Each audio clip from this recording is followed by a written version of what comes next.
Assalamualaikum warahmatullahi wabarakatuh. Kami dari kelompok 2 dari mata kuliah Al-Quran Hadis ingin menjelaskan materi tentang hukum bacaan mad dan mim sukun. Sebelum itu, kami akan memperkenalkan anggota kelompok kami terlebih dahulu. Yang pertama adalah saya Ahmad Fadil dengan NIM 1914010. Selanjutnya, teman saya dengan bernama Nur Latiful Arif dengan NIM 1914017. Dan selanjutnya adalah teman saya dengan nama Anissa Panisa Pira dengan NIM 1914024. Adapun materi yang pertama yang ingin dijelaskan adalah hukum bacaan mad. Pembahasan yang pertama adalah tentang pengertian mad. Menurut etimologi atau bahasa, pengertian mad adalah melebihkan atau tambahan. Menurut istilah, dalam tajwid, mad yaitu memperpanjang atau memanjangkan bacaan pada saat bertemunya dengan huruf-huruf hijaiyah yang termasuk ke dalam hukum mad. Ini bisa dikatakan bahwasanya hukum mad yaitu hukum yang digunakan untuk mengatur panjang atau pendek suatu bacaan di dalam Al-Quran Al-Karim. Secara umumnya, bacaan mad terbagi menjadi dua saja, yaitu yang pertama adalah mad tabi'i atau mad asli dan mad far'i atau mad cabangnya atau bagiannya. Dari mad far'i ini dibagi lagi menjadi hukum mad menjadi berbagai macam-macam mad. Sebelum kita membahas lebih rinci mengenai hukum mad, alangkah baiknya kita mengenal lebih dahulu tentang aturan ketukan di dalam membaca Al-Quranul Karim. Yang pertama adalah panjang bacaan atau suara yang digunakan wajib rata, teratur, dan rata. Yang kedua adalah huruf yang berharakat fathah dan juga fathah tain, dhammah atau dhammah dan dhammah tain, kasrah dan juga kasrah tain harus dibaca satu harakat atau satu ketukan atau setengah alif. Yang ketiga adalah huruf hijaiyah yang terdapat hukum ijharnya harusnya dibaca satu harakat atau satu ketukan. Yang keempat adalah huruf yang terdapat mengandung dengung gunnah seperti iqlab, idgham bigunah, ikhfa dibacanya adalah antara satu alif sampai dengan satu setengah alif atau kurang lebih sekitar 2 sampai 3 harakat atau ketukan. Huruf yang bertasydid cara membacanya adalah dengan 2 harakat atau 1 alif. Dalam aturan hukum mad, apabila harus 2 harakat atau ketukan, maka itu wajib dibaca 2 harakat dengan secara merata, teratur, dan juga tetap. Apabila terdapat 6 harakat, maka itu wajib dibaca juga dengan 6 harakat. Apabila dalam aturannya seharusnya dibaca 6 harakat, akan tetapi hanya dibaca dengan 2 harakat, dan hal tersebut menjadikan terjadinya perubahan atau pada kata atau kalimat tersebut, maka hukum dari bacaan tersebut yaitu haram. Selanjutnya, macam-macam mad. Macam-macam mad dibagi menjadi 2 macam. Yang pertama ada mad asli dan ada mad far'i. Yang pertama mad asli. Mad asli biasanya dikenal dengan istilah mad tabi'i yang secara bahasa mempunyai arti alami atau biasa. Pada mad asli, panjangnya tidak lebih dan tidak kurang dari 2 harokat atau 1 alif. Pada mad asli, bunyi mad asli ditandai dengan huruf alif, waw, dan ya. Adapun kaidah umum dalam mad asli diantaranya pertama, 1. Jika suatu huruf yang bertanda fathah bertemu atau diikuti oleh alif mati serta tidak diikuti oleh huruf mati atau huruf yang bertanda tasydid lain, maka huruf tersebut dibaca 2 harokat atau 2 ketukan. Contohnya, la uqsimu. Pada huruf lam terdapat alif yang mati, maka bacaan lam tersebut dibaca panjang. Yang kedua, jika suatu huruf bertanda kasrah bertemu atau diikuti oleh huruf ya mati, maka huruf tersebut dibaca panjang 2 harokat. Contohnya, wallahu alimum hakim. Pada lafal alimun, huruf lamnya bertanda kasroh dan bertemu dengan huruf ya mati, maka lam tersebut dibaca panjang. Dan level yang kedua ada hakimun. Pada huruf kaf terdapat kasroh bertanda kasroh dan bertemu dengan huruf ya, maka kaf tersebut dibaca panjang. Yang ketiga, jika huruf harokat doma bertemu atau diikuti oleh waw mati, maka panjang harokatnya dibaca 2 harokat. Contohnya lif, wuru, jim. Pada huruf ro tersebut yang berharokat doma, di depannya ada waw mati, maka huruf ro tersebut dibaca panjang.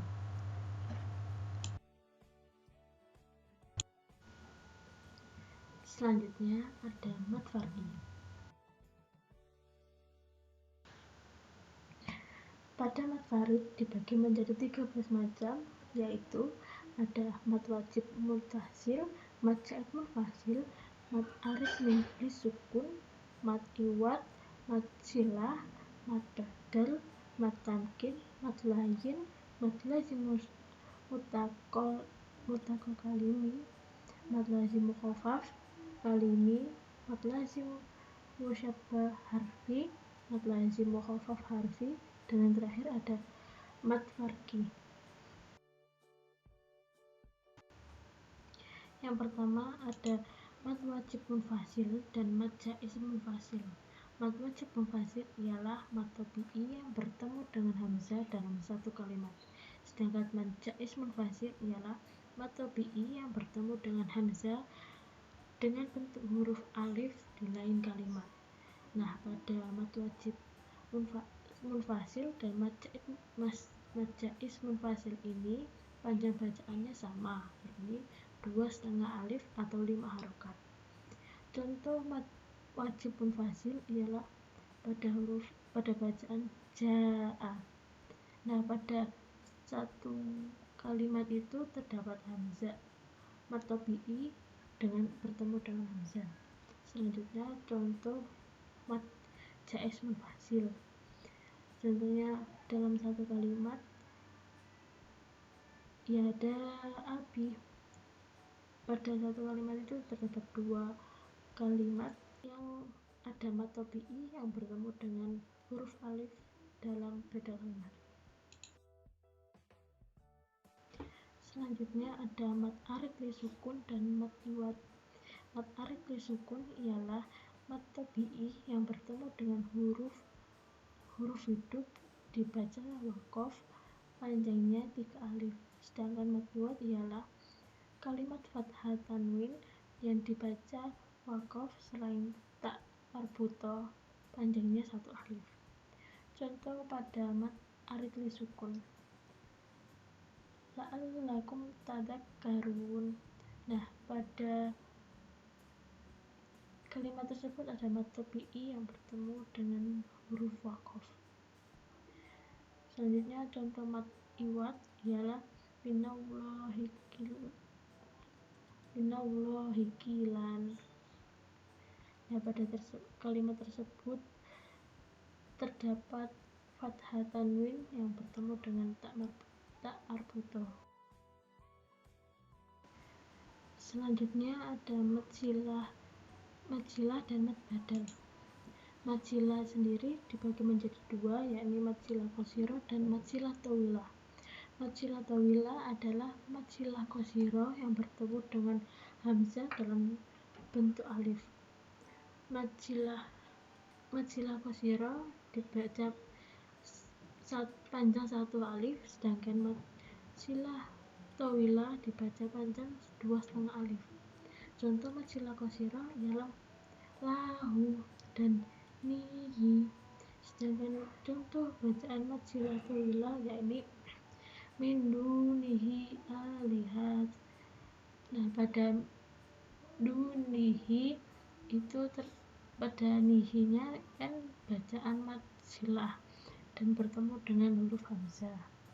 Selanjutnya ada mad badal. Mad badal ialah setiap a, i, u yang dibaca panjang. Mad badal panjangnya 1 alif. Contoh bacaan mad badal adalah Adamu dibaca Adamu, dan Ahudu dibaca Ahudu. Selanjutnya ada mad tamkin dan mad layin. Mad tamkin ialah ya kasroh yang bertasydid bertemu dengan ya sukun. Pada mad tamyin panjangnya satu alif. Contoh dari mad tamkin adalah minan nabiyina. Pada kalimat nabiyina terdapat huruf ya kasroh yang bertasydid dan bertemu dengan huruf ya sukun. Selanjutnya mad layin. Mad layin ialah fathah yang diikuti wawu atau ya sukun yang bertemu huruf hidup dibaca waqaf dan panjangnya 3 alif. Contoh bacaannya ara'aina, ara'aita. Nah, pada huruf fathah tersebut di depannya ada ya sukun. Selanjutnya yakni mad lazim mushaqal kalimi dan mad lazim mukhaffaf kalimi. Mad lazim mushaqal kalimi ialah mad tabi'i yang bertemu dengan tasydid dan panjang bacaannya yakni 3 alif. Contoh mad lazim mushaqal kalimi ialah walad dolin. Nah, di situ terdapat mad tabi'i yang berhuruf alif dan bertemu dengan lam yang bertasydid. Selanjutnya mad lazim mukhaffaf kalimi. Mad lazim mukhaffaf kalimi ialah mad badal yang bertemu huruf sukun dan panjangnya 3 alif. Contoh mad lazim mukhaffaf kalimi yakni al-ana. Nah, pada huruf a tersebut kan mad badal yang bertemu dengan lam yang bersukun. Nah, di situ disebut dengan mad lazim mukhaffaf kalimi. Selanjutnya ada mad lazim musyabbah dan mad lazim mukhaffaf harfi. Mad lazim musyabbah ialah huruf yang dibaca panjang 3 alif. Dalam mad lazim musyabbah ini terdapat 8 huruf yakni mim, kaf, lam, sa, ain, shad, kaf, nun. Contoh bacaannya yasin dan alif lam mim. Sedangkan mad lazim mukhaffaf harfi ialah huruf yang dibaca 1 alif. Nah, hurufnya ada kaf, ya, do, ha, ro. Contoh bacaannya adalah alif lam ro.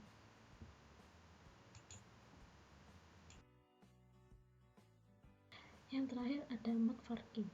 Mad farqi ialah mad badal yang bertemu dengan huruf tasydid dan panjang bacaannya yakni 3 alif. Contohnya kul at-takaraini. Pada at-takaraini terdapat huruf mad badal yang bertemu dengan tasydid. Materi yang kedua adalah tentang hukum bacaan mim sukun. Baik, pembahasan yang pertama tentang mim sukun adalah tentang pengertian dan definisi mim sukun. Apa sih pengertian dari mim sukun tersebut? Mim mati adalah huruf mim yang tidak berharakat memiliki tanda baca yaitu sukun. Hukum mim mati adalah cara membacanya mim ketika bertemu dengan huruf hijaiyah baik wasol maupun waqaf. Mim mati apabila bertemu dengan huruf hijaiyah, cara bacanya sama dengan hukum nun mati atau tanwin. Ada yang dibaca dengung, jelas, dan ada pula yang samar. Hanya saja yang membedakan keduanya adalah terletak pada bibir. Kalau nun mati atau tanwin tidak melalui 2 bibir, sementara mim mati atau mim sukun melalui 2 bibir. Mim yang sakin tidak dapat jatuh sebelum huruf mad karena akan terjadi pertemuan 2 huruf yang sakin dan hal ini mustahil terjadi dalam bahasa Arab karena tidak dapat dibaca dan diucapkan. Tujuan mempelajarinya adalah agar kita dapat membaca Al-Quran dengan baik dan fasih sesuai dengan yang diajarkan oleh Rasulullah SAW. Selain itu, dengan mempelajari hukum mim mati, kita lebih terjaga dari kesalahan dan pengertian setiap lafaz di dalam Al-Quran. Karena apabila salah penyebutan, salah dalam makna dalam Al-Quran tersebut. Baik, selanjutnya adalah macam-macam bacaan mim mati. Bacaan mim mati ada 3. Yang pertama adalah ifak syafawi, yang kedua idgham mimi, dan yang ketiga adalah idhar syafawi. Yang pertama ifak syafawi. Ifak syafawi, ifak berarti menyembunyikan atau menyamarkan, sedangkan syafawi berarti bibir. Maka suatu bacaan dapat dikenakan hukum ifak syafawi jika ada mim mati bertemu dengan huruf ba. Secara istilah, ifak syafawi berarti menyamarkan bacaan di bibir karena kedua huruf tersebut yaitu mim mati yang bertemu dengan huruf ba keluar dari syafatain atau kedua bibir. Contoh bacaan ifak syafawi. Di sini ada lafadz alam ya'lam bi annallaha yara. Bacaannya adalah ifak syafawi. Alasannya kenapa? Karena ada huruf mim mati bertemu dengan huruf ba. Ini yang saya kasih tanda merah. Dan contoh yang kedua tarmihim bihijaratim min sijil, yaitu bacaan sama ifak syafawi, alasannya juga sama, ada mim mati bertemu dengan huruf ba. Dan yang terakhir, yang ketiga, wa may ya'tasim billah, sama juga bacaannya ifak syafawi dan alasannya juga ada huruf mim mati bertemu dengan huruf ba. Yang kedua ada idgham mimi. Idgham mimi artinya memasukkan, sementara itu mimi ada artinya dua huruf mim yang berjejer. Jadi mim dijejerkan dengan mim. Nama lain dari idgham mimi adalah idgham mutamatsilin atau idgham misli. Dengan demikian, idgham mimi dalam ilmu tajwid artinya memasukkan bacaan huruf mim yang berjejer, yaitu mim bertemu dengan mim. Dalam hal ini, dua huruf mim itu memiliki sifat dan makhraj sama atau sejenis. Cara membaca idgham mimi adalah seperti melafalkan mim yang bertasydid. Huruf mim pertama dimasukkan ke mim kedua, kemudian didengungkan dan atau diberi gunnah. Jadi sama halnya dengan bacaan gunnah. Kalau gunnah itu nun bertasydid, kalau idgham mimi itu sama dengan mim yang bertasydid. Hukum bacaan idgham mimi adalah dengan melafalkan mim sembari didengungkan. Jadi harus mendengung, tidak boleh jelas, serta wajib memasukkan huruf mim pertama ke huruf mim kedua. Posisi bibir ketika membaca idgham mimi dalam kondisi tertutup dan sedikit bergetar untuk mendengungkan bacaan mim tersebut.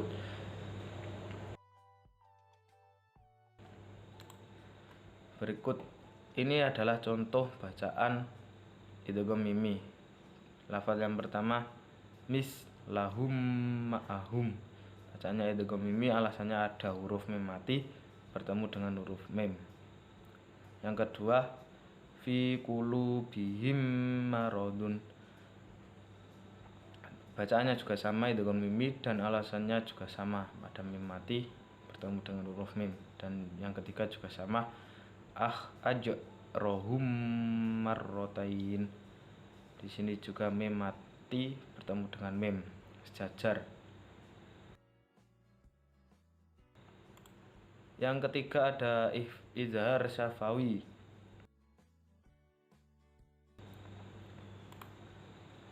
Dalam bahasa Arab, idhar artinya jelas dan terang, sementara itu syafawi artinya bibir, sama yang seperti tadi. Dengan demikian, idhar syafawi dalam ilmu tajwid adalah bacaan jelas ketika mim sukun bertemu semua huruf hijaiyah selain huruf mim dan ba, yaitu huruf alif, ta, sa, dan seterusnya selain mim dan ba. Hukum bacaan idhar syafawi adalah dengan dilafalkan terang dan jelas, tidak boleh mendengung. Posisi bibir mengatup ketika membaca huruf mim sukun yang bertemu dengan huruf-huruf idhar syafawi. Contoh bacaan idhar syafawi, di sini ada lafal am ja'alu. Bacaannya idhar syafawi, alasannya ada huruf mim mati bertemu dengan huruf hijaiyah selain huruf mim dan ba, yaitu bertemu dengan huruf jim. Jadi bacaannya tidak boleh am ja'alu, tidak boleh gitu, tapi am ja'alu.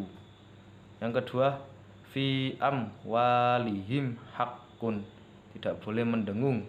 Fi am walihim hakun, tidak boleh begitu, harus jelas bacaannya.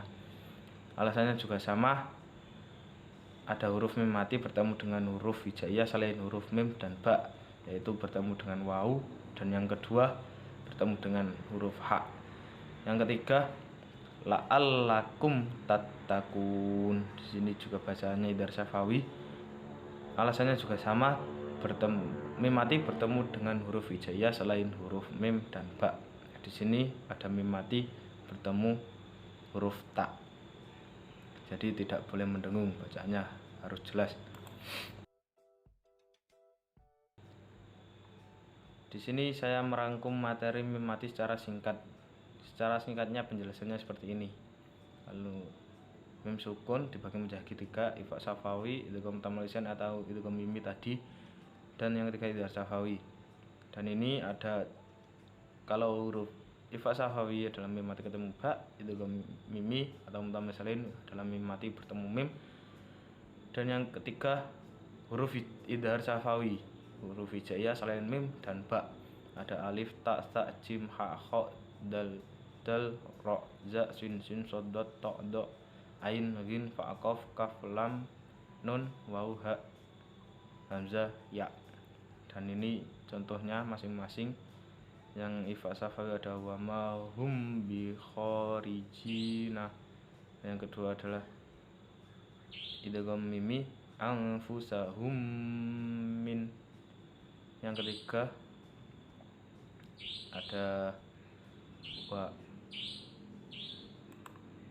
ada ini contohnya, bisa dibaca dan dilihat,